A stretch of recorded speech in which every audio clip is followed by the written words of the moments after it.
What's up, fungal associates? Welcome to Completely Arbortrary, the podcast about trees and other related topics. I am one of your hosts.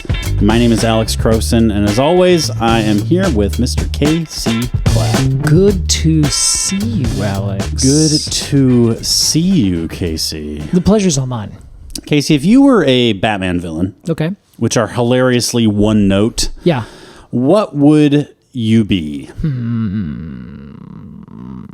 Roots. I would be a guy who grows roots out of his fingers. Mr. Root. Yeah, and then goes and grows around your bed. You know, Oh. hold you down. Spooky. And then I walk in. So you would attack Batman when he's at his most vulnerable, sleeping in his bed. Exactly, while he's upside down in his cave. Yes. Yeah. I don't know if he actually sleeps. Oh, what? At all, period. I think he's just somewhat of a insomniac. Ah, yeah. How does he have the energy? In the newest The Batman, I'm not like a Batman freak. I don't love Batman, but I did like that new The Batman. Yes, I've heard many good things actually about it. Yeah, it was great. He's like a night owl, and he looks like shit. Like he comes out in the morning to get breakfast, and the light's shining on him, and he just like looks so pale and pasty and strung out. Yeah, makes sense. It's a pretty nice touch, I thought. Okay, yeah. Batman's he's not a brunch person, you know. Yeah, that's very fair. He sleeps till 2. That's right. Yeah, right. Well, this is good to know. I've heard a lot of good things about this Batman. I'm not a superhero aficionado at all. Neither am I. So it's a very curious thing. Although I'm probably more familiar with that world than you are. Yeah, probably. By that world, I mean Gotham City. Gotham City. You know, it's New York, right? What about New York? That is Gotham. They're the same place. I think actually Gotham is supposed to be Chicago. Really? Yeah, it's analogous to Chicago. Huh. As far as I know. Huh. And then Metropolis, which is where Superman resides, that's New is more York. of a New York. Oh. Well, see, yeah, you've proven me pretty yeah, you're pretty good. And you just know the Flash is from LA, right? See, obviously, yeah, he drinks too much coffee. Yeah. That's how you know. All right. Oh, Casey, today we're here to talk about a tree. Batman, the Batman tree. Ooh. Casey, the protagonist of this episode is the Colorado blue spruce. That is right. It's kind of amazing we've done 120 episodes and we've yet to cover this tree. We have yet to cover this tree. In fact, we've covered very few spruces. I think only 2. Wow. I can think of off the top of my head. Okay, interesting. No, 3. We did the black spruce, Norway spruce, and Brewer's spruce. I knew that you were going to list them. Yeah. It's because you know me.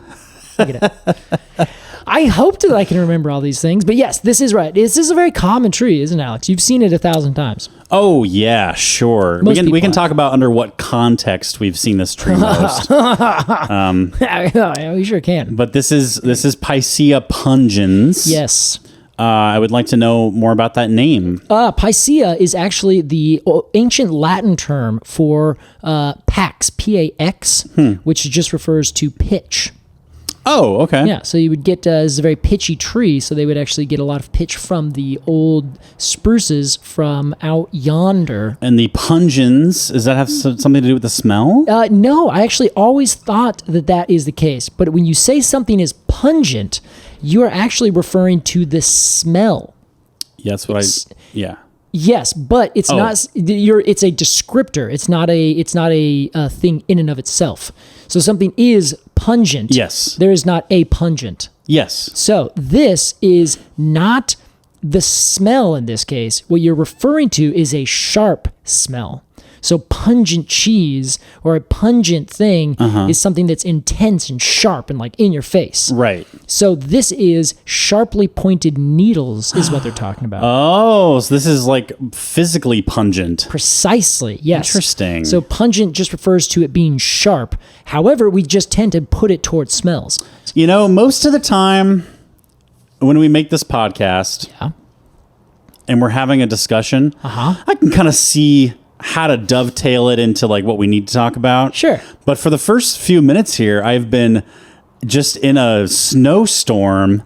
Just stumbling through. And I think the best way is to point that out and say that today we're talking Colorado blue spruce, Casey. Yes. Well, you have already said that. And that we are talking about nurseries. Ah. And no. I am not talking about the room that you lay your child to sleep in. No. I am talking about plant nurseries and our vicious, I'm going to like gild the lily a little bit. I'm going to say that this is going to be a vicious takedown. Well, you have no idea what to expect, Alex. It's just my hopes. Okay, all right. Well, hey, yeah, maybe we'll try. Okay, yeah. I'll see if we can take him down. Maybe it'll be like really nice, so then we'll do that classic arbitrary thing, but we're like, but nurseries are racist. And now let's just take that back here, so don't go to them.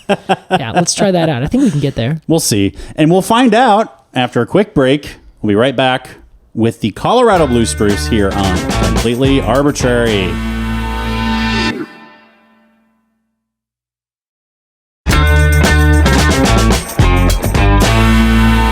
Welcome back to Completely Arbortrary. Today we're talking Colorado Blue Spruce Picea pungens. That's right. That's Pungens. That's right. Also, well done. Oh, thank you on the spelling. Mm-hmm. Well, I appreciate that. Yeah. It is a very phonetic one, isn't it? It is a bit, yeah. Now, Alex, have you ever gone out and shaken hands with this tree? Do you know it very well? No, Casey. Do you wish you could? Potentially. I mean, like, I probably know because I believe that they're quite pungent feeling. Look at you. And I don't want to puncture my pun center.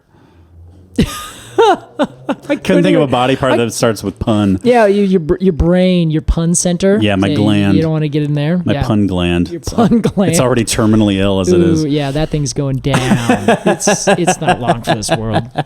Well, Casey, let's imagine as we do every episode. Yes. That you and I, how about this? We're walking through a nursery. Oh, God. And we come across some Picea pungens. Yes. I mean, we could be almost anywhere, I feel like. You could be. Yes, correct. Casey, let's ID this tree. Right. Alex, the first thing that is going to give you the clue. It's blue. You're going to be walking through. You're going to see this blue thing. Yeah. You're going to be like, wow, what is that? What is that? That gorgeous looking caked or icing topped tree. It looks like someone went over and just spread this gorgeous kind of snow fake mist over it, like something you'd find at a grocery or not a grocery store, but a store selling a Christmas tree. Oh, sure. That they've like sprayed with something to make it look snowy. It's like actually like insulation spray or something. Yeah, it's asbestos is what it is. Mm-hmm. This is the first thing you're going to see. Now, if you're walking through the mountains, not a nursery, you probably won't see this intense of a blue. Interesting. You'll see it more of a green color with blue tinges, but there are two different varieties. That was my next question. There you go. Yeah. There is the species, which is Picea pungens. Right. Then there is Picea pungens glauca, which is the Colorado spruce and Colorado blue spruce, respectively. Oh, so today we're really talking glauca. In a technical sense, yes, but at the same time, it is a tree that will put on more or less of this bloom. We'll talk about in a second. So some of them will be green with some blue. Some will be very intensely whitish blue, and there's kind of this whole spectrum in between. So the trees that we get are many different varieties of one or the other. Okay. Most people just say Picea pungens glauca is like the main thing you'd find, but then there's like Picea pungens glauca Star Spangled Banner, like some crazy stupid name. I love that. I love when they do that, like the Arborvitae Green Giant. Yeah, exactly. They add some name to it that is their marketing name. They can put that in the Sears catalog and get a hold of some attentions. Those are the nursery people. Oh, again, boy. we're walking through a nursery, so we'll get back to it. Yeah. The second thing that you'll notice as you walk to it, and you're like, oh, that's so beautiful, and you put your hand out to touch this gorgeous thing, and it's like you're touching porcupine quills. Yeah. These are the sharpest needles of, I think, all the spruces that I've personally come in contact with. Okay, so Colorado blue spruce. Yeah. Which we are just going to call the Colorado blue spruce. That's all we're going to do. Picea pungens. Yes. Don't worry about anything else. Got it. There's too much mix up here and there. We're not going to deal with it. Before we get into like morphology and stuff, can I just make a reference to something? Please. Have you seen the NBC sitcom Parks and Rec? I have, yeah. You know when Ron Swanson, played by Ron Swanson, when he goes to Home Depot to look for some things, and the Home Depot employee walks up and he's like, "Hey, can I help you find anything?" And Ron just looks him dead in the eye and goes, "I know more than you," and walks away. This is you at a nursery where somebody asks if you need some help.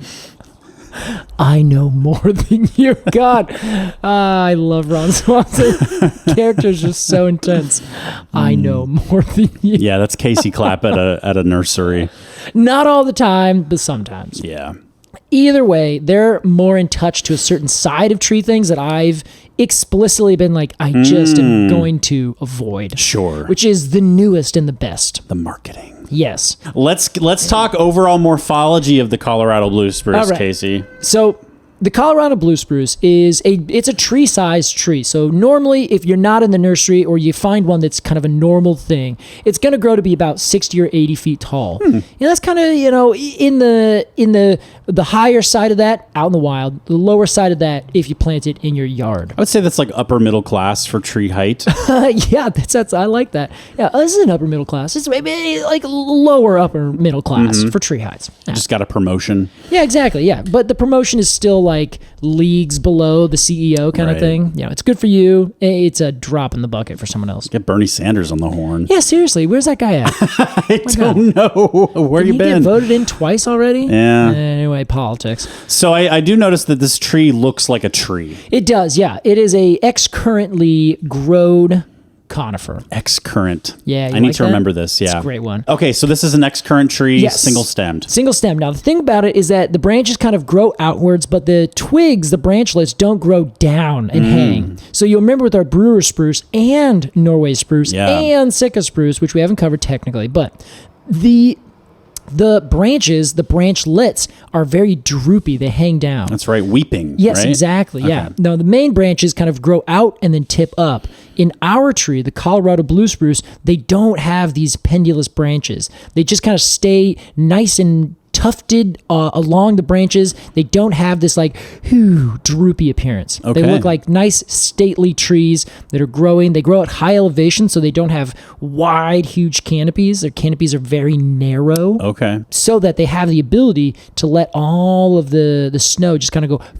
This was my theory. You got it right. It's like snow load. That's good for snow load. Like the subalpine fir. Yes. They have very narrow canopies, very dense and hard branches, so that they just let all the snow just kind of fall off of them rather than building up and causing breakage. Smart design. Smart design. Whoever came up with that, brilliant. Well, Casey, speaking of the needles, which we really weren't, you said that these are very pokey. Yeah. But you also said that there is a lot of bloom. There is. I'm assuming that you mean stomatal bloom. I do. One of my favorite things in all of treedom. Well, I actually should say I don't. Oh. Here's why. Wow. So, stomatal bloom, I had to look into this because these trees are specifically known for this blue color, which is this bloom that gets on the needles. The same thing that you can rub off of a blueberry or a grape. Right. The kind of whitish, waxy coating. So those whitish, waxy coatings on all these things are secreted by the cells themselves on these outside kind of bits.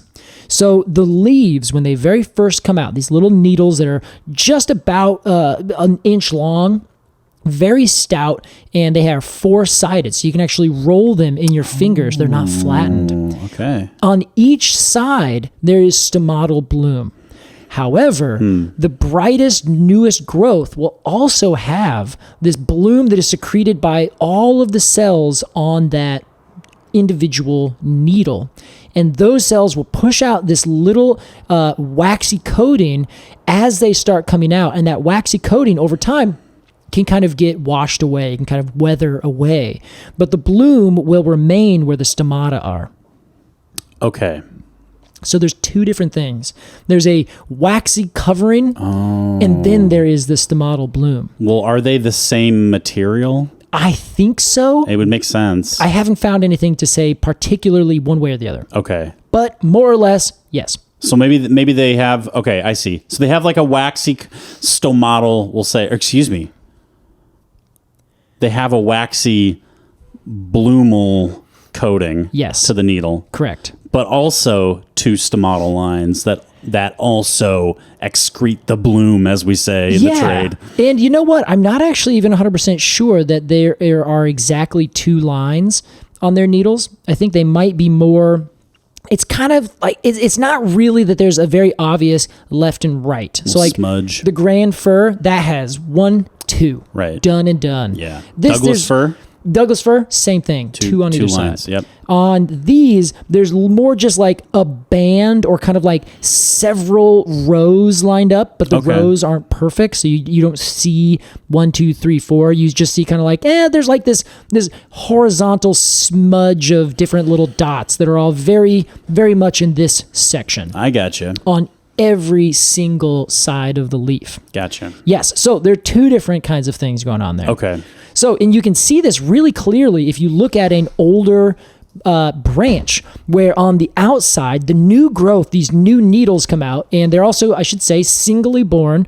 All of these needles come out all the way around the stem, except they're kind of focused on the sides. So, but they come out on all sides, but will kind of go up and away. So it's almost like they're parted on the bottom. One side goes to the right and up, the other one goes to the left and up, and then all the rest kind of just go outwards. That's a good visual descriptor, Casey. They do seem almost like they are kind of focused on growing out of the sides of the stem. Yeah, exactly, yeah. So they pop out. They're on these little teeny tiny pegs. So all spruces will have little pegs on the base of their needles. Yeah. So that if the needles are either pulled off or you can find an older twig, that'll tell you it's a spruce for sure.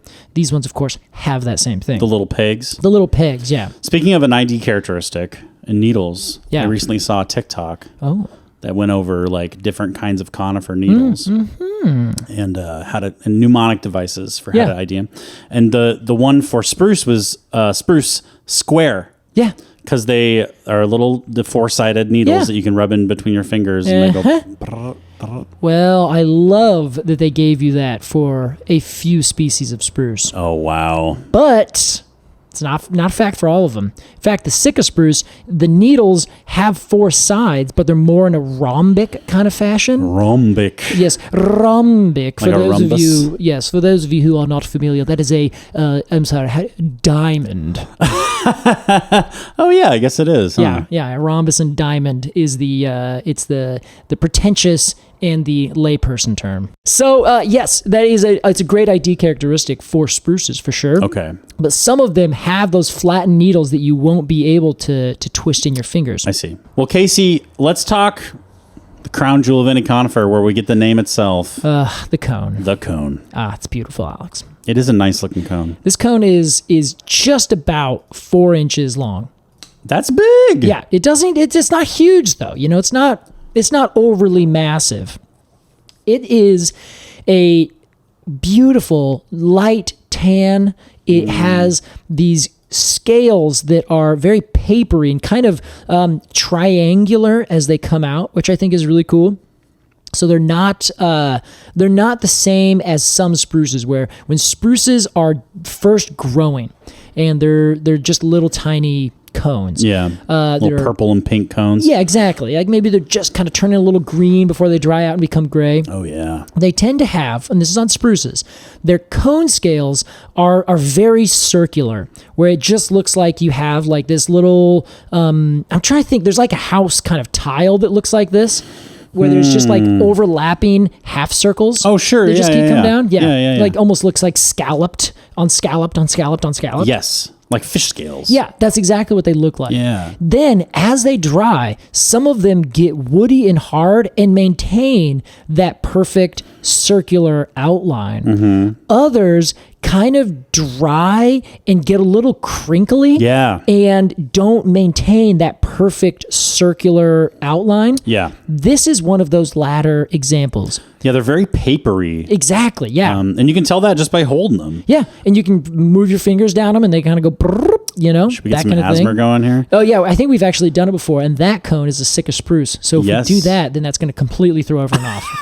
They're going to hear that, and they're like, wait a second, is that I thought that was the sound of a Sitka spruce, not a Colorado blue spruce. That is one ID characteristic we never go over is the sound of the tree. Exactly. It's going to freak people out, so we can't do that. I will say the kind of crinkly, dried upness of the cone scales kind of give it like a little cone serration almost. Yes, exactly. Yeah, kind of splits at the apex of the scale. It does. I kind of think about them as fringed. Like they look very much like, kind of a flag that's been waving in the wind for too long. For sure. Yeah. And they always have like these very nice horizontal, or I guess it's horizontal if you're looking at the cone sideways, but they're these vertical lines that go down the scales. So they kind of look very, very papery texture, and I love them. They're great. I just think they're beautiful. Well, let's talk the bark, Case. What's it like? Classic spruce bark. I never say this except for the spruces. This is spruce bark. Wow. Everything else you could say, oh, well, that bark is very sprucey. Spruce bark always looks the same. I have yet to run into a species where the bark looks substantially different than all the other spruces. Okay. They all look the same. See, this is me with spruce cones. Yes, they all. I like to consider myself a professional in this. Not that you aren't, but at least I would say, well, here's the specific difference, even though a lot of people may not see it.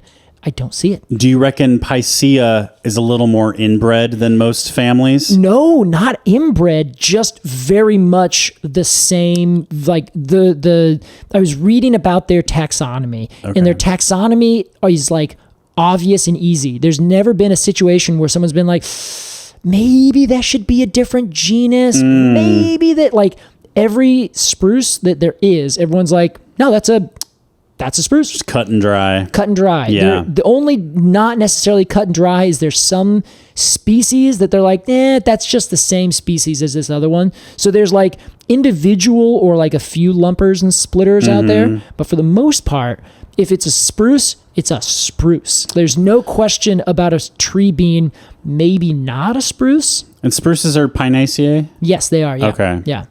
I was going to say it sounds like the opposite of Cupressaceae, but I was mixing order and family and genus, rather. Oh yeah, this is the one example. They're the most closely related to pines themselves. Actually, they are North American, as we covered in the Brewer spruce. They evolved here to begin with in North America, probably somewhere in the kind of south area, like in what we now call Southern California, the desert Southwest. Yeah, it's probably where spruces initially started to really kind of populate. Kind of like take North America, cut it in half vertically, and then cut it in half horizontally. In that bottom southwest quadrant is probably where these trees initially kind of started getting their going. They've come a long way, baby. Can I say about this bark? Yeah. It's like halfway between what we call puzzle piece, and like a shaggy bark. Yeah, it's exactly that. It's a like, shaggy puzzle. They break which is like, what kind of puzzle is that? It's a puzzle that you put together and you don't have the box, you don't know what's going to be, and everything like overlaps on top of each other. When you finish it and step back, it's Tim Allen as the shaggy dog.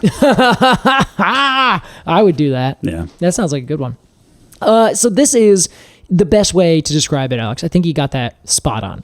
It is these scales that kind of almost exfoliate, but don't. But if you walk over and just kind of pop them off with your finger, they're just like, and they jump off. They don't fight you at all. No. They're very gray. The younger bark is utility AF. And then it becomes these scaly-like bits that just kind of cover the entire bark. The base is very buttressed on almost every spruce. Like kind of very obviously buttressed. They just go out there, go straight up into this one single stem, and they're covered with this gray, scaly, puzzle piecey like bark.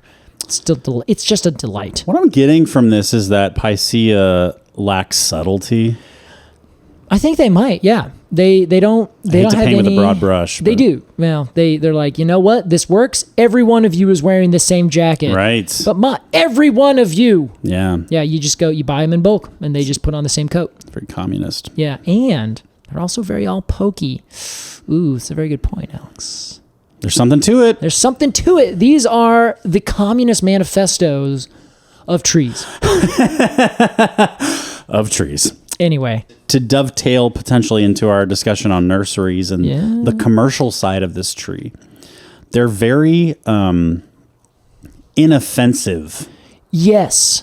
There's just nothing that really stands out really hardcore about these trees to me. I think that's fair. So maybe they're the reason that the nursery trade has latched on to them in the way that they have, and we'll talk about it in detail. Yeah. Is that they just sort of, it's like vanilla ice cream, which is very delicious. Ooh, but many people enjoy vanilla ice cream. I love vanilla ice cream. It's my preferred sort of ice cream. But, salt and straw bone marrow ice cream that they had the fucking balls to make a few years ago at Halloween. Not everybody's cup of tea. Maybe that's more of a, It's not everything. Yeah. Yeah. But these spruces are a little crowd pleaser. I think that's fair. I don't know. I guess the detriment that I see is that they're nothing more. Like, I would want them to be extraordinary. Yeah, I don't know. I'm not. I mean, we can save all the. This is like review talk. Hey, give us a little here. I just think they're kind of boring. I think that's fair. Kind of overall, Casey. I would agree with you. However, I also agree with you in that it's a nice boring. Yeah, I mean, that's what I mean by inoffensive, Yeah, it's boring, but I'm not. It doesn't upset me. Yeah, this is like the mac and cheese of the tree world. Sure, it's boring, but it's effective. Yeah, I like it, and I'll eat it whenever I'm hungover. Toddlers love it. Exactly, hungover toddlers. which is wrong that I'm being compared to a toddler, or that we're now just claiming toddlers only eat mac and cheese when they're hungover. Sorry, a little too much milk. Stayed up a little bit too late. Yeah. Too much cake. A little too much Paw Patrol last night. Yeah, a little too much Paw Patrol. We're going to have to sleep in today. Mm-hmm. Well, Casey, we've alluded to it plenty. This tree is very popular in a certain subsect of the tree industry. That is true. And that is? The nurseries. Yeah. I wanted to talk a little bit about that because of two reasons. One, this tree was found by a guy named George Engelmann. Are you familiar with Engelmann? I'm familiar with the Engelmann's spruce. Engelmann's spruce. He also found this spruce in the Rocky Mountains, which we didn't really cover. This tree is a native to the kind of central Rocky Mountains in the west of North America. Okay. It goes down into New Mexico, does not go down into Mexico proper. Okay. It goes up and barely even almost makes it to Montana and Idaho. Almost goes over to Nevada, but just ends like right on the border of Utah. It's a pretty small swath of land. It really is, which kind of surprised me because I was like, wow, I thought this tree like grows way more, but it's kind of like spread out, focused in Colorado, Wyoming, and Utah, and New Mexico. It's almost like a little endemic. It really is. It does not grow anywhere else outside that area. As soon as you start going more north and west, you reach Engelmann spruce territory. I see. So our tree is a little bit more drought tolerant, the Colorado blue spruce. As you would. So it can take a little bit tougher temperatures. Well, I shouldn't say temperatures because they both grow in like the harshest conditions possible, like the top of the Rocky Mountains, but the further north you go, the more water you get on average. The further south you go, the less water you get. It just gets hotter and drier. I see. So this is a tough ass tree. Not only is it a tough ass tree, but it's a beautiful tree. Everyone loves to see this. Yeah. And when Mr. Engelmann found this tree, he named it, and then almost immediately people started to say, wow, oh my God, that's a really beautiful tree. Uh-oh. People started planting this tree and growing it from grafts. Like 200 years ago. Like they found this tree, named it, and said, boom. It just immediately got acclaim. Yeah, they didn't harvest it, but dig it up or anything like that. They grow some from seed. Yeah, but initially they started growing it from grafts. And I read on one of the many things that I was reading that this is a tree that was planted after and during like World War I and World War II as a status symbol, which I thought was very curious. Really? Yeah, I couldn't find anything to really back this up, but I kind of like the idea because it's a tree that has has been in fashion for a long time. Like you can find any of them that are kind of larger, planted probably about 60, 50 years ago. Some that are really large, obviously, are older than that. So a status symbol being that it was expensive? Yes. Okay. So there you could get the Colorado blue spruce. As we noted, there are kind of ranges of blueness to them. There's, I think, also like something like 40 different cultivars. Wow. Trees that grow very tight and small, trees that have super dark needles or like very bright white needles that grow very tall. You name it, there's a kind. Okay. So this would be a status symbol because they would get you the Colorado blue spruce, but it would be the one that was like, man, it's kind of bluish. It's nothing fancy. There's a cheap version. You can get the ones that are the new grafts. Everything is beautiful. It's the most intensely slow growing kind of thing. Gorgeous color. That would be your medium. Then you can get the bigger trees that were the brightest, whitest, bluish thing you've ever seen in your life. And those you would plant to say, I can afford this fancy new in vogue tree. Wow. So that's the big thing, is that you have a fancy in vogue tree. Just like the monkey puzzle way back when, the monkey puzzle was planted not as a status symbol, but kind of like as a curiosity, an oddity. Yeah, I mean that makes sense to me. Way more sense than the Colorado blue spruce. Maybe I'm biased against the blue spruce, but the blue spruce was just as like, oh my god, what is the matter with that tree? It's bright blue. It's like white almost. Yeah. So it really has this kind of this appearance that's vastly different from all other trees that you'd be growing around. Fair enough. Especially in like a drab place like, I don't know, England, where all they have is just like nothing but foggy things coming in. Everyone always complains about it being cold and rainy. Smoke. Yeah. And then you have this bright ass white tree that you're like, oh my God, that's extraordinary. I wonder if there was ever any like religious parallel to it. Oh, yeah. I've always thought about that as also like a racism kind of thing, where it's a tree that if you get the fanciest, nicest, ones, they're going to be so bluish white that in plant terms, they would name things very obvious names, even though what it actually isn't always so obvious. Like blue spruce. This is a blue spruce. Yes. But it's not like the color sky blue, right? Right. So it's kind of like, that's on the blue side, we're going to call it a blue spruce. That's on the red side, we're going to call it a red spruce. Right. So they obviously don't call this the white spruce. There are other trees they call the white spruce. But the white spruce is called that because it has this glaucousness on its leaves. So I've always been curious, like, was it in vogue because it like represented the most pure tree kind of thing? I don't know. I'm not saying that that's the case. That's fact. I've read nothing. No, he's saying that is something that he read. I have read this nowhere. God dang it, Alex. Hey, you threw yourself under that bus. I know. Now I just have to start, climb my way out from this tire. You laid down in the street and I rolled you over into You honked at me. You said, Casey, stop doing that. I also don't know. But anyway, to dovetail off of what you were saying with religion. Yes, yeah, I understand. So this is a big part of how this kind of tree entered into the nursery realm, where people saw this big, gorgeous tree, for whatever reason, is in vogue. Have you ever gone to a nursery, Alex, and seen a plant and been like, ooh, that's a nice plant? Sure, yeah. Have you ever gone to a nursery looking for a particular plant and been able to find it?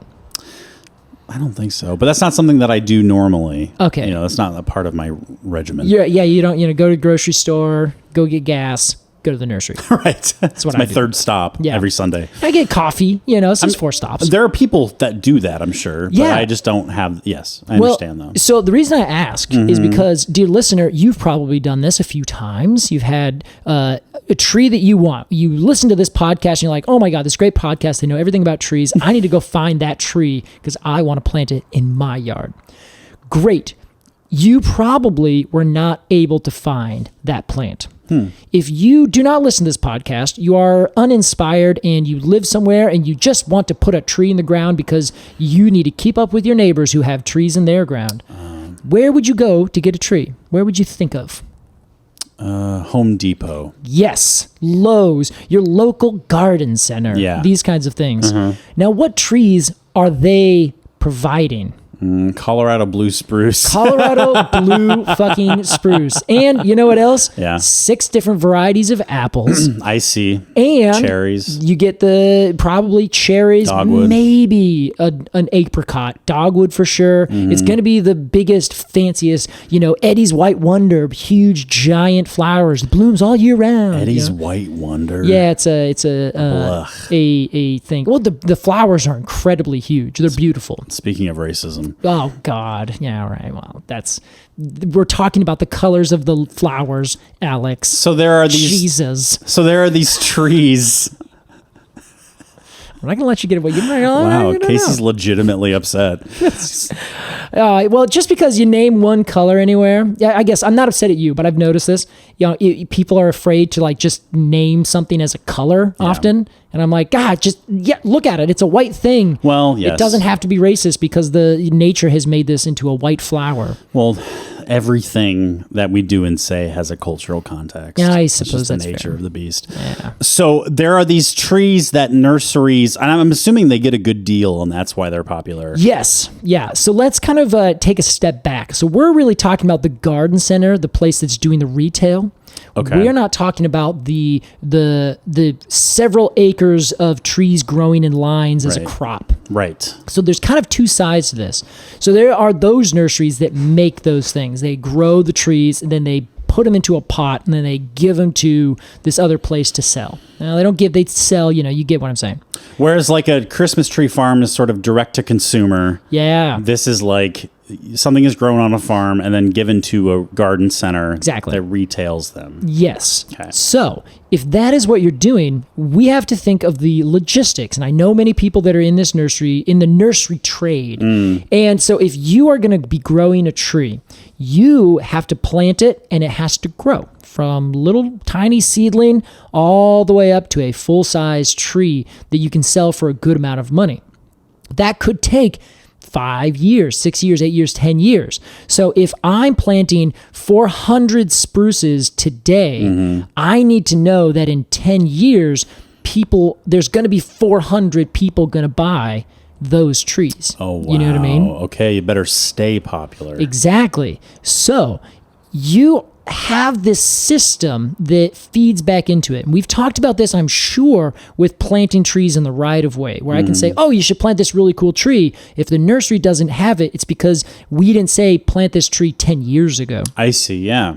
So, for instance, with this tree, all you do is you say, in 1850, this is one of the most popular trees around. Like people are like, oh, I need that gorgeous, shimmering spruce tree to plant because I have a beautiful house and I want that, status symbol of a tree. You do that. Someone then says, oh man, this tree is popular. I'm going to start growing some of these trees. They start growing those trees. Then the popularity increases because not only is there a demand, but now there's a supply that is catching up with demand. So now you have these trees all over the place.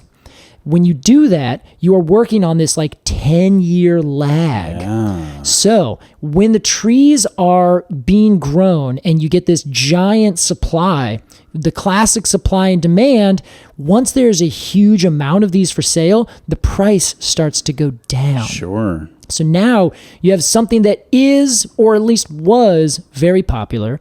Now the price has gone down, and it's the only tree that's being sold at these particular locations. That's what they do. That's where everyone goes. They go to these big box stores. They go to their big box nurseries or garden centers, and they buy the popular cheap tree.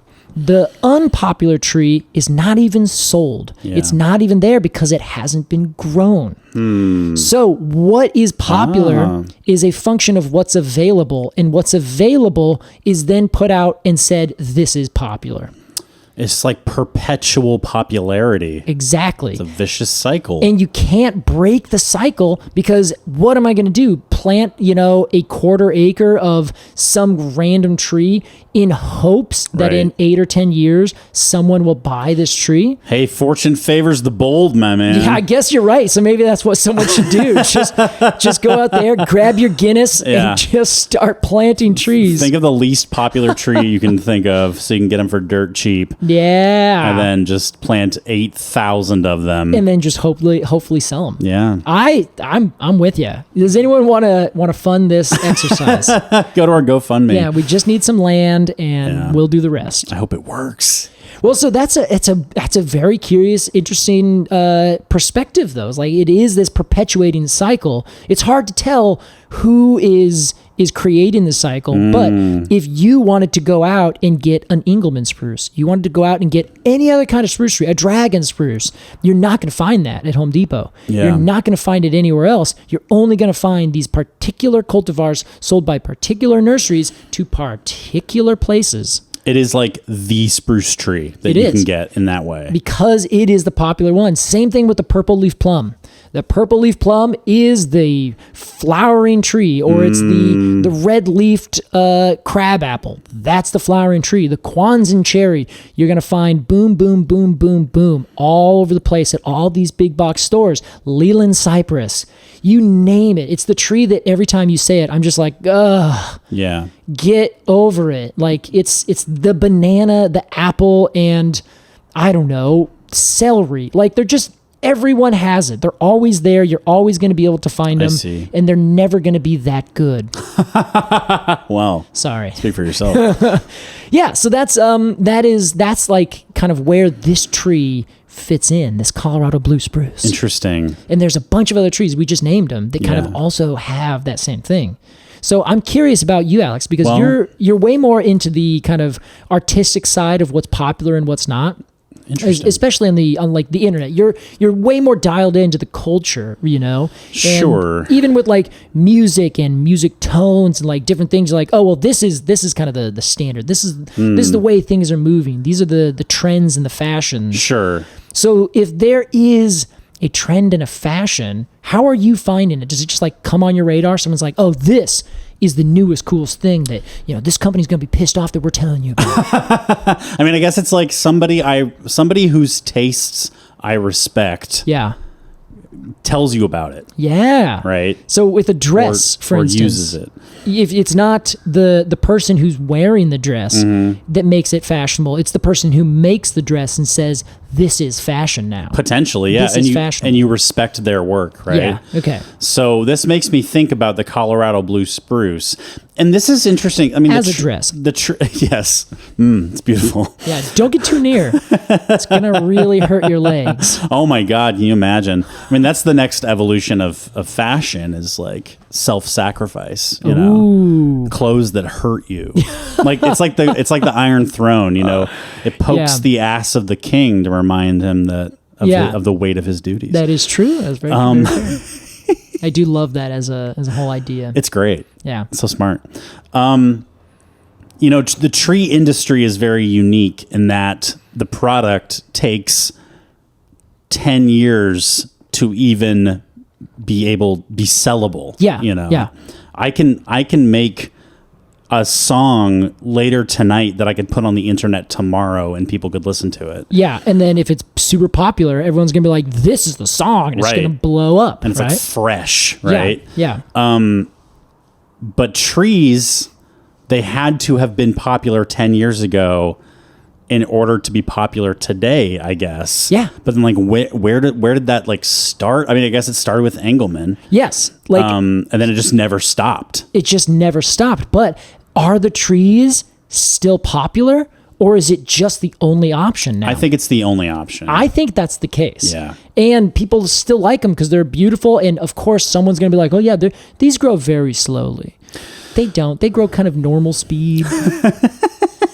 I think of it like when the iPhone first came out, and it was like only these really like niche technology enthusiasts had an iPhone. Yeah, you know, like way ahead of everybody. Everybody's on their Nokia flips, as they should have been. The way God intended. And then you had these really trendy, forward-thinking, wealthy people who had the dough to blow on a whatever it was, a $500 phone. Oh my God! Yeah, it was real. I mean, it's even back then it was expensive. Yeah. Now, still, $500 phone is pretty damn expensive, but kind of normal. I think it's absolutely average. But that's kind of my point. Is now, having an iPhone is not a novelty. Yeah. It's just like what you buy. Exactly. Unless you're an Android user or Samsung person. I don't never say die, baby.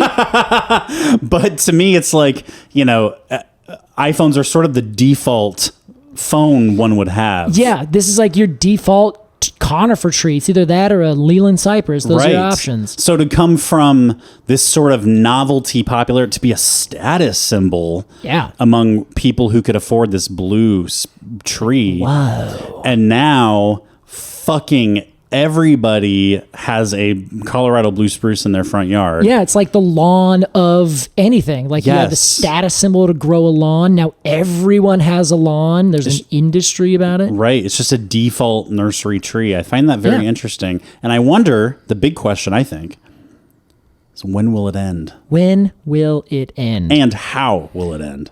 I don't think it ever will. It doesn't make sense that it would. Because if you're planting them today, you will sell those trees in 10 years. Exactly. That, like, you must. And if you are not able to sell them because they're popular, you're going to market them and get them out. Yeah. But also, if you're looking at the data, it's, again, this self-perpetuating thing where you're like, well, we've been selling these trees and they've been doing great for the last 10 years. Let's keep buying these trees. Right. So then it's always going to be there until one or the other says, give us something new, something fresh. But oh my God, is a Lowe's or Home Depot going to say, give us this new fresh idea? No. Nah. If you want that, Alex, you have to go to the other nurseries, not the big box nurseries. When we buy trees and say, hey, well, there's a local nursery. Let's go to J. Frank Schmidt. Hey, what do you guys have? Oh, you have red maple and you have Oregon, or you have red oak.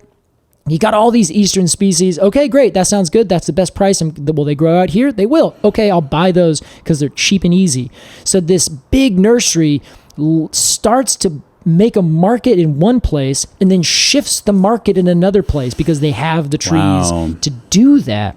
But if you go to J. Frank Schmidt and say, hi, could I get this obscure native tree from this place? Can I go get the Emery oak, please? They'll be like, no, we don't have the Emery oak. Go away. Could I have, name it. You name some other weird tree that's not extremely popular and has been for a very long time. You're not going to find it. So you need to go and support and find and ask all these other smaller growers and nurseries who basically are trying to do something a little bit different. I will unabashedly tell you to go to Sisters Nursery on Sauvie Island in Portland. Outside of Portland, technically. One of my friends is there. My friends are the owners. They are just fantastic workers. They're plant explorers. They're nursery people. Like, it's just a really great, cool space. It is not the Home Depot Garden Center. Oh my God, it's the exact opposite. And Sean, the owner, would probably crucify you if you said anything like that. I said not. I know, which means you're safe. Pontius Pilate is avoiding you. Is it because I put them in the same sentence and that's probably, enough? Yeah. No, he would say it if you do say that they are the Home Depot. Yeah, okay.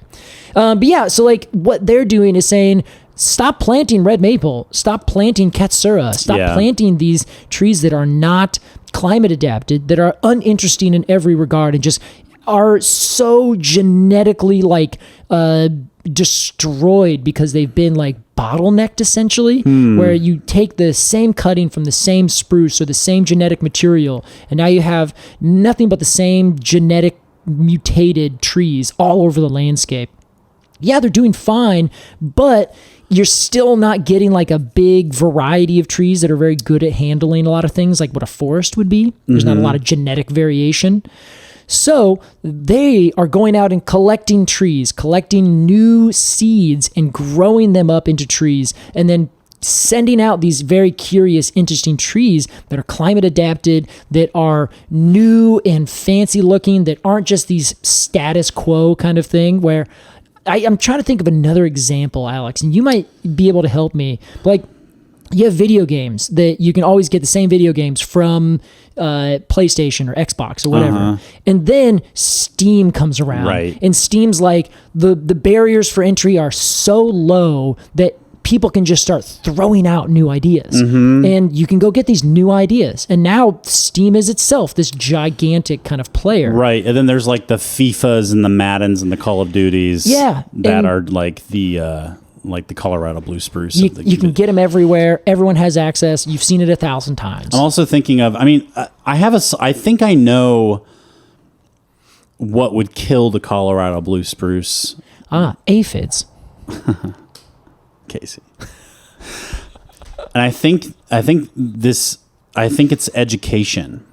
Because if all I know is the Colorado Blue Spruce, and I go to a nursery looking for, quote, a tree, and I don't have enough tree education to know that I even have an option to like choose a different tree or like have a specific taste in a tree. Yeah, or that there's like 40 different kinds that you could choose. Right. Yeah. I'm gonna show up and say I need a tree, and because they're a business that's selling Colorado Blue Spruce, they're gonna point me toward the Colorado Blue Spruce. Yes. But if I go in knowing, and I have the knowledge of, I really want a China fir for my backyard. I think that would be really cool. I could go to one of these more boutique nurseries pretty much and get one of those. So I think the answer is just like teaching people that there are different kinds of these things. There are different options. Yeah. They're not tied to buying a Taylor guitar from Guitar Center. Yes. This is the example. That's they perfect. can go find a luthier.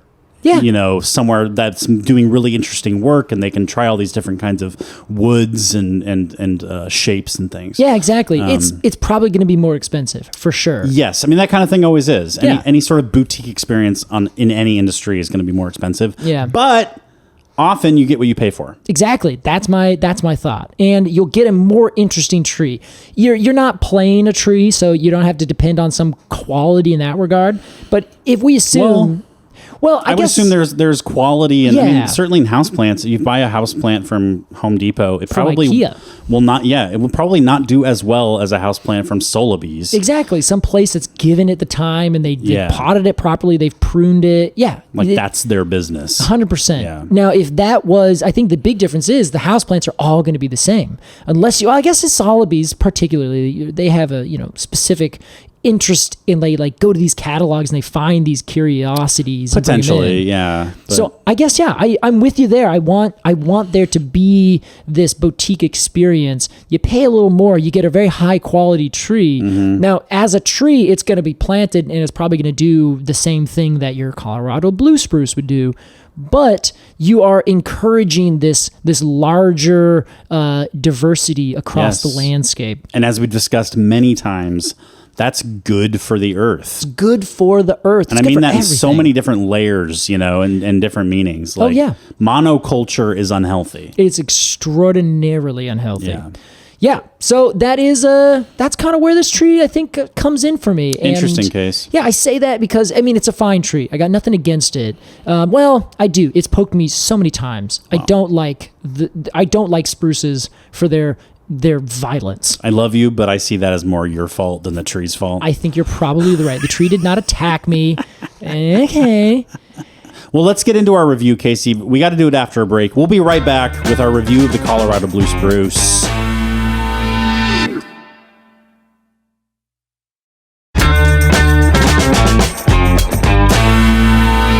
Welcome back. Somber tone here. I know Alex is ready for this. I've told you this before we started recording. My throat feels very tight. Yeah. So I'm having to like push my words out. Yes. And it's like very tiring for some reason. I also commented that there's been a lot of rain in the last couple of days. And then this is the first sunny day and I have more sniffles. You know what? So I thought to myself, I'm not allergic like some people. I think allergies for like pollen is like a spectrum. Some people are like, a little sniffly today. Yeah. Other people are like, my entire going to the ER. Yeah, exactly. So yeah, I was thinking maybe that has something to do with it. Maybe he's got a little tender throat. I've always prided myself on the fact that I have never suffered from allergies. Yeah. That my line is that like, but despite my many ailments, I've never been touched by the curse of allergies. Yeah. But I wonder if you're onto something, Case. Might be. I might go get some Zicam after we record here. What What is that? Zicam is an allergy medicine. Oh, yeah. Okay, there you go. Yeah, see if it helps. Over the counter. There you go.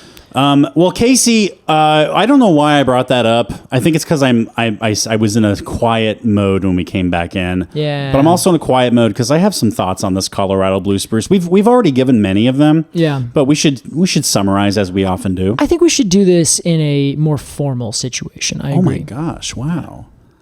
I guess we're bringing back the suits.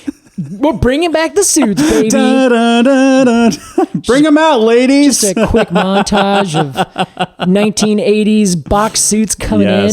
Here's Jezebel and Monica with our suits. And you can see that they're really wearing the suit. I'm thinking of like Price is Right. Oh, yeah. I was thinking of The Wolf of Wall Street. Never seen this. It's just the style of suit from like the 80s and 90s. Oh, yes. They're very boxy, very big. A little baggy. Yeah. Like you can still see people wearing them today. For instance, I kind of love it. Yeah, you go to the Men's Warehouse. Yes. And they'll be like, oh, this looks great on you. And I'm like, I look like a Sears catalog from 1996. I mean, Casey, linking it back, that was a very funny joke. Linking it back, Men's Warehouse is sort of the Home Depot garden center of men's clothing. You can get something good there every now and then. But it's going to be the same as the next guy to come in. Exactly. And it's the same as the guy previous to you. You got to go to a boutique store that's like, let's give you this tie. That's what I'm saying. I also think, there's like a time and place for like the cheap, easy option. Like, it's a bit of a privileged stance to say, just go to the boutique version and spend $12 on a can of kombucha. Right. So I guess what it comes down to, like in a very overall sense, we're making a lot of like fashion comparatives. We are, yeah. And I think that's exactly what it is. The nursery industry, for all that it is that is good, it also is this fashion industry analogous where you have these producers that are also saying, here's what's fashionable. Right. And then when they say this is what's fashionable and that is what's on the shelf, those are your options. And it's sort of that's a really good point, Casey. And that's to add another layer to that. Fashion is also like the stuff that we see like in the Milan Fashion Week, like runways, we kind of roll our eyes at, But then like elements of that 5 years from now will be in H&M. It's gonna be there. You know what I mean? So and then 7 years after that, you'll find them at Fred Meyer's. Yes, exactly, Casey. So the people who the aristocratic class who could afford the Colorado blue spruce is top. Hello up there, up in their Zeppelins. You throw us your suits. They could afford those Colorado blue spruce. Now, you or I could walk down to Home Depot and buy one for $12. Yeah, exactly. Yeah, it's easy as that. That's where I get all my suits for certain. Home Depot. There's so many metaphors here. We're all we're all crossed over. Like a big soup. Hi, can we go to the men's Home Depot warehouse? For trees? Yeah. I know better than Casey, let's give our review of the Colorado blue spruce and let's keep it tight. Let's maybe do a haiku. All right. Here's how it works. We're going to give some final thoughts in haiku form on this tree. And then we are going to give it a golden score from 0 to 10 golden cones of honor. Casey, as our resident expert, we will begin with you. I like this tree's shape. I like the cone.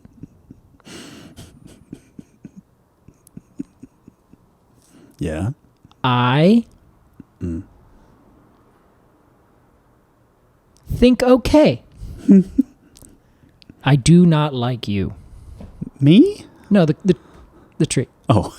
Sorry, I guess I wasn't clear. That's my haiku. Casey was making intense eye contact with me when he said that. Because I was counting. I do not like you. In fact, I was also pointing with all of my fingers.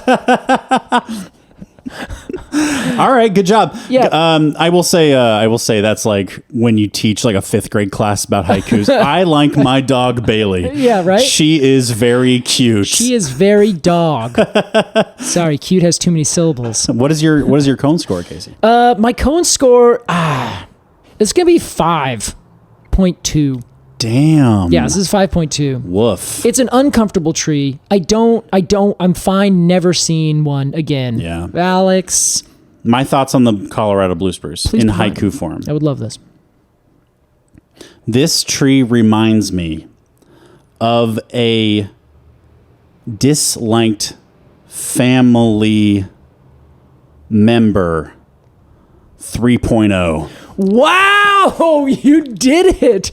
Oh man, the way you did that as one full sentence until the last three, I was just like, he's not going to get there. I nailed it. Well done. 3.0. Oh man. Okay, I'm going to need you to add a footnote. As a child, 3.0. I went hiking with my... I want to be careful here. I know there's no chance this person would ever listen to this podcast. Change the name. So that at the beginning of this, we can say the names and identities have been changed to protect the people. I went hiking with a family member. Okay. With a few family members, and included was this family member that I, to this day, despise. Oh, all right. And we were hiking, and she said, see those trees there? Those are Colorado blue spruce.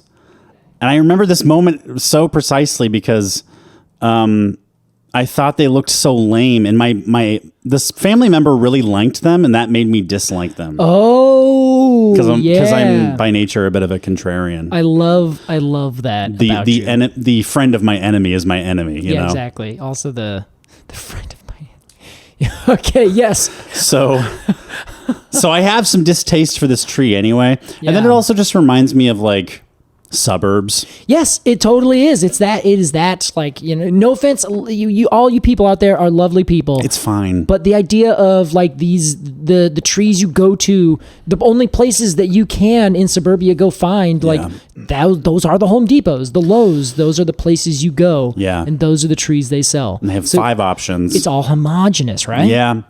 And it just reminds me, it's a very early 2000s tree to me. Oh, yeah. This is a Backstreet Boys tree. For sure. Well, that's when I lived in the suburbs. Yeah. So, and I'm pretty sure we had one. I mean, I'm almost positive we had one in our yard. You would obviously know. Yeah. All you got to do is like picture this, look it up, and like, oh, yeah, I've seen that tree like literally everywhere all the time. Yeah, we for sure had one. And I believe I remember touching it and being poked. Yeah. And so 3.0. Spitting on the tree. Yeah. Yeah. Cutting it down in the middle of the night in a rainstorm. I've cut I killed you. I killed you. So got a lot of baggage with this tree. I don't think there are a lot of upsides to this tree for me. I'm over it. Yeah. Find something else. I don't know. Find something else. It's distasteful to me. That was our review of the Colorado blue spruce. Did you turn your head away because I yelled? No. I was just kind of stretching your neck. Okay, sorry. It's time for our completely... Are you okay, bud? I am. Yeah, no, I was making a joke. Oh, it's time for our completely arbitrary Q&A. Casey, this week's question, as every week, is from the Patreon. If you want to join up and support this podcast, patreon.com/arbortrarypod. I've heard of this Patreon. It's one of my favorites. It's my favorite Patreon. This question is from Brittany. Brittany says, there was a study this year finding that plants make noises. And different noises, like faster and higher frequency, when they're stressed. Interesting. What are your thoughts about this study, and does it change anything you previously thought and talked about related to the idea of consciousness? Very interesting. It does not. It does not. Thank you, everyone, for listening. So the study that Brittany is referring to, Casey. Yes. Is from New Science. Was that it? I believe so, yeah. Well, it was initially done in the journal Cell. Oh, right. Okay. I guess the study doesn't come from an article. An article summarizes a study. Right? Yes. This is an article that it's Science News, independent journalism since 1921. The name of the article is Stressed Plants Make Ultrasonic Clicking Noises. It's by Megan Rosen, published the 30th of March, our year of this Lord, 2023. So the study involves pointing an ultrasonic microphone, which can pick up very small little tiny sounds, at tomato and tobacco plants. And boy howdy, Case. Yeah. They recorded some sounds. They did. Of a little clicking sound. And it kind of, to me, it sort of sounds like the I want to say zombies, but that's not what they're called. From The Last of Us. Yes, yeah. They're kind of these clicking, little clicking, like little bubble wrap popping. Yeah, they're not zombies. It's that's how they described it, is this bubble wrap. Like, you sound like a small toddler is stepping on one bubble at a time. Right. Little pops. And the study also purports that the pops may be bubbles from chemical reactions happening within the plant, right? Well, I'm not sure if it's chemical reactions or not. Or water moving. Yeah, and they don't really say what it is. They didn't do the study did not include in the scope what are these sounds. Mostly the study was, is this a thing? Right, we found something. Exactly, which is what science does often. They say, hey, we found this thing, and then they publish it, and someone else says, ooh, I wonder what that is. Or likely it's the same authors. Interesting. That then say, okay, now our next study is going to be, what are these things? Okay. So it doesn't say what they are, but it does say that and it has a little recording, which I thought was kind of cool. Yeah, exactly. We'll put that in the show notes. So I personally think that this has more to do with the physical movement and things that are happening with the plant. Yes. So an example, if you are a plant moving water from your roots where you're gathering it up to your outermost extremities, your leaves at the very tips of your branches, furthest away from the source, those pipes are essentially, as we talked about in the wood, there are tubes that are individual cells that are moving water from one cell up through the next and up through the next in this long chain. A lot of the way that plants are pulling water up is they are not actively using energy to pull water through. There's atmosphere pushing on the ground. Right. And there's also a suction coming from the leaves. So just as we would suck through a straw, the atmosphere is what's pushing the water down when we suck up through the straw. Those are the forces that are doing those things. Mm-hmm. So in a tree, as water evaporates, it then pulls the next molecule with it, and so on and so on and so on and so on and so forth, all the way down this line. When you get trees that are water stressed, the first thing that's going to go are the very largest extremities. Those are going to suffer from the drought stress and die back the soonest, because essentially a gap in that water column is created. A little bubble happens. This is like I had a bubble in my brake line, Case. Yeah. Oh, did you? And I took in your car? Yes. Remember how my brakes were fucked? Yeah. I took them into Les Schwab, and you said you had a bubble in there. Yeah. See? And that was what was causing them to stutter and give out. And do weird things. Yeah. It's the same kind of hydraulicness on a very, very grand spectrum. There's someone there who's a plant scientist who could be like, well, that's far oversimplifying it. But that's why we are making this podcast. Yeah, exactly. Oh, my God. I couldn't have less to do with us. You're right. So it is it's a way that the physics of the whole thing work. So I'm wondering, one of the things they think is that there's bubbles, like you said, in the cells. Right. Those bubbles could be performing, but there also could be individual cells rupturing, because as that water is being pulled up and there's no other water there. Have you ever sucked on a straw and you put your finger on the bottom and you sucked on the top and it kind of just went and flattened itself? Yeah. So it's kind of a similar thing. Okay. Where if you are pulling all the water through the leaves, but there's not enough water to be pulled up, it's getting stretched thinner and thinner. At one point, those molecules are going to split and you're going to have water now broken in this column. This column has an air bubble, or the lack of an air bubble in there. There may not be actual air, but you're still creating a vacuum, and those cells could rupture because there's so much pressure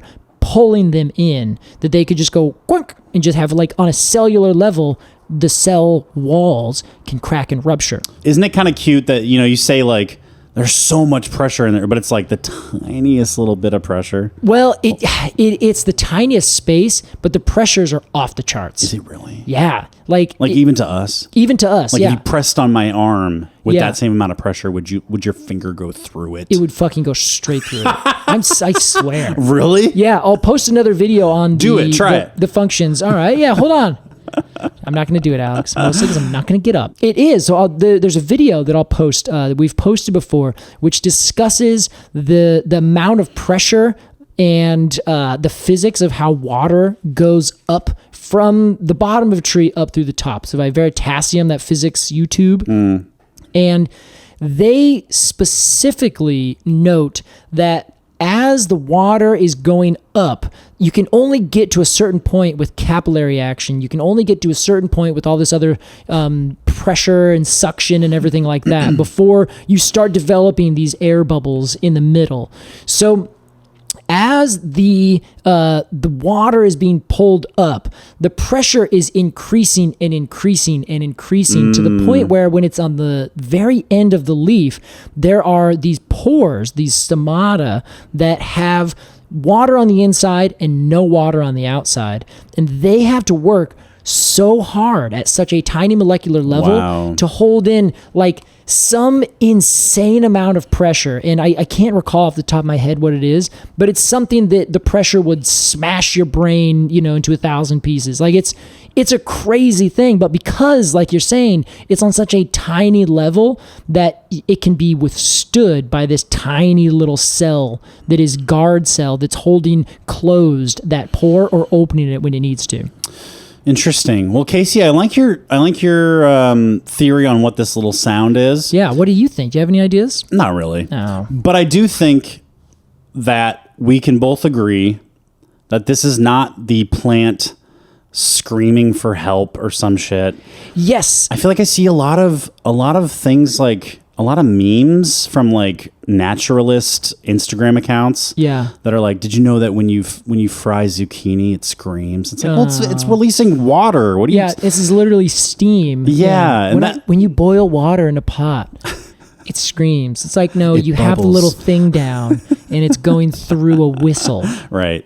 I don't like this like hyper anthropomorphization of plants. I mean, it's just not, it's not accurate in any way. Scientifically, that's very true. But if you thought about a tree, as many people do, as a thing with a spirit, it's not screaming, but it's not good for the tree, whatever you're doing it. You're stressing the plant out. Okay, right? that's fine with me. Yeah. But I guess I'm targeting the content creators that I'm thinking of specifically. Yeah, like the ones that like take it that next level. Yeah. And like connect dots that shouldn't be connected. Totally. And which I think is like kind of irresponsible. It's almost like misinformation.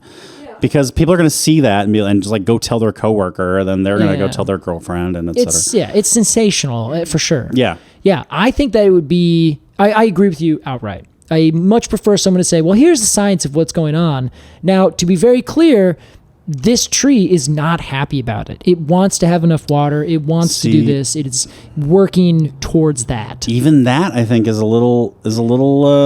Really? I guess I'm like really giving this tree. Yeah. I'm really sensitive to like these little micro anthropomorphizations lately. Oh, really? Even the word stressed. I'm like, well, that's a word that we use for humans. Yeah. That's like our experience. Yeah. And we're just like using it to describe this thing that's not human. Yeah. I think it just like it kind of rubs me the wrong way lately. I don't know. Interesting. Yeah, because we've done that lots of times. In fact, I know. Recently I've actually kind of switched to be more on the opposite side of that. Yeah. Where I think anthropomorphizing trees, or rather the term I'm using is humanizing trees. Humanizing, which is, it's different, but it's using terms to describe trees and plants and their experience so that we can relate to them.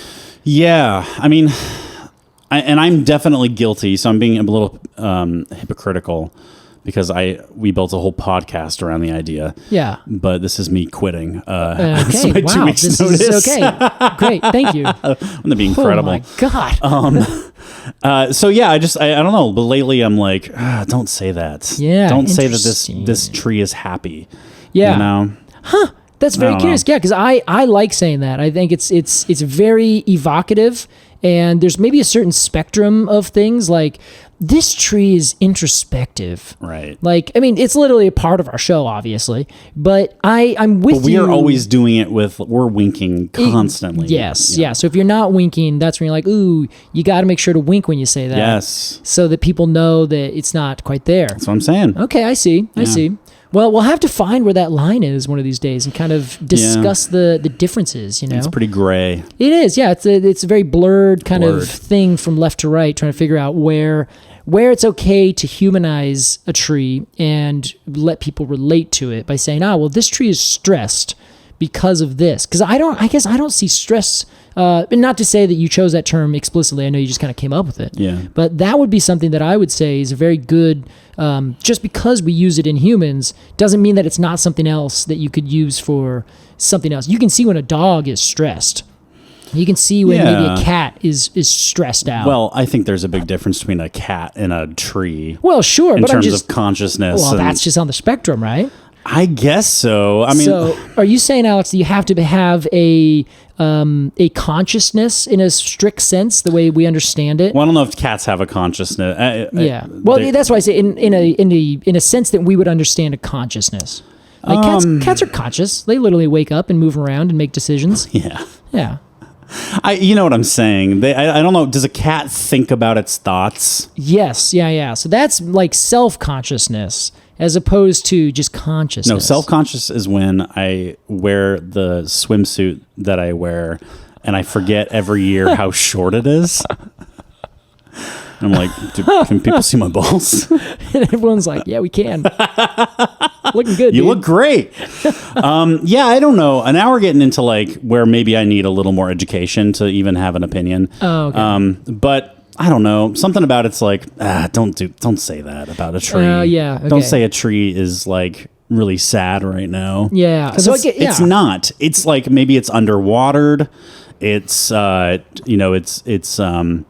it's not operating at maximum proficiency. You see what I'm saying? It's adapting or reacting to a stimuli. Right. In some regard. Like, yes, that tree has a lack of water and it is very hot. So it is reacting by dying back. Right. The tree is neutral on the subject. The tree will be alive until it's dead. Yeah, it's exactly. It's not like, oh, I feel so sick. Yeah, it's like the tree, you can look at it and be like, I mean, I do all the time. Just be like, oh yeah, that tree's not very happy right now. And see, I don't know. I guess I guess it's the capacity that you're talking about it. I think we've talked it to death, but that's my opinion. Huh. All right. Thanks for the question. Yeah, thanks, Brittany. I can tell the tone of the room right now. Oh, I love that. Thank you, Brittany. If you have a question for us, join up on the Patreon, patreon.com/arbortrary-pod. That's ARBORTRARY pod.com.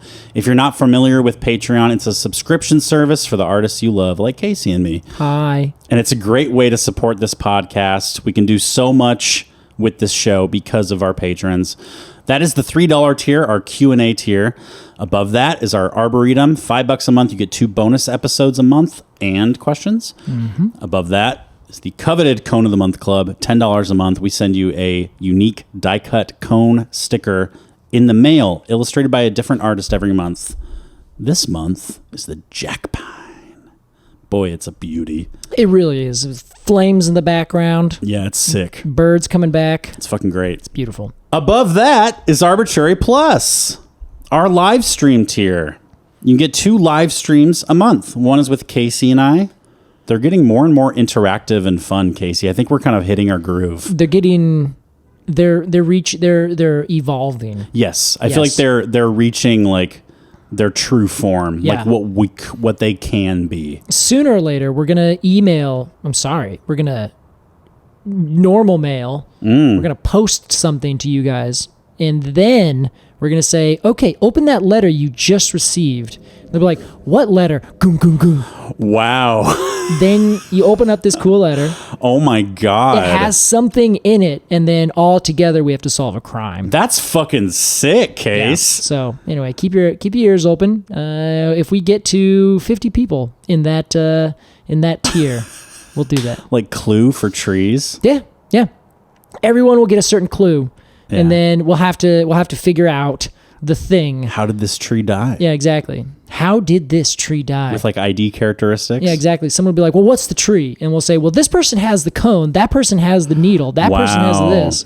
And then someone else will have, a couple different, red herrings. And we'll have to figure out what it is. And so the person with the with the sort of answer in their envelope, the pivotal envelope, they can't attend the live stream, and we just sit there for an hour and a half. No. We know, you and I. We'll figure it out. Yeah, we are the game masters. Oh, right. We are the puppeteers of this thing. Exactly. So you can ask us questions. You can ask us, are we going down the right route? We are the dinner hosts. Clues. Exactly. Okay. Yeah, everyone else has to sit and figure it out. This is a great idea, Case. All right, yeah. Hey, so anyway, 50 people. Get up there. Wow. Yeah, I think we're at 20? I say we just do it now. No, we're at like 60-something, Casey. Not in that tier alone. In that tier alone, but no, that tier plus the next tier. Plus the next tier. Which is generous admission. Yeah. Starts at $20 a month. Great idea. I want to do this. You can give whatever you want. This is just like the platinum level donor. Yeah. We'll put your name on the wall of the wing of the hospital we're building.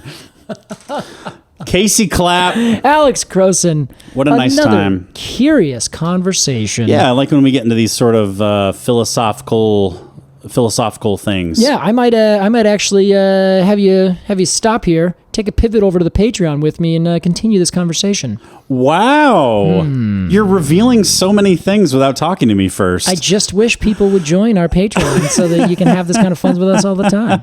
Yeah, hey, consider joining the Patreon. If you get to the end of your month and you think, you know what, the education and the entertainment and the company that I got from Completely Arbortrary this month was worth $5 or $10, consider joining the Patreon to support the podcast. It quite literally keeps us going. Keeps the lights on. It sure does. And then some. It's true, yeah. We do also have air conditioning every now and then when it gets too hot. I have so many lamps, you guys. And if you don't join the Patreon, they're going to shut them off. One at a time. I can't go without my lamps. All right. Thank you so much for listening to this episode of Completely Arbortrary. We'll see you next time. Goodbye. Goodbye. Hey, we'll see you on our summer vacation. Oh, will we? Get packing.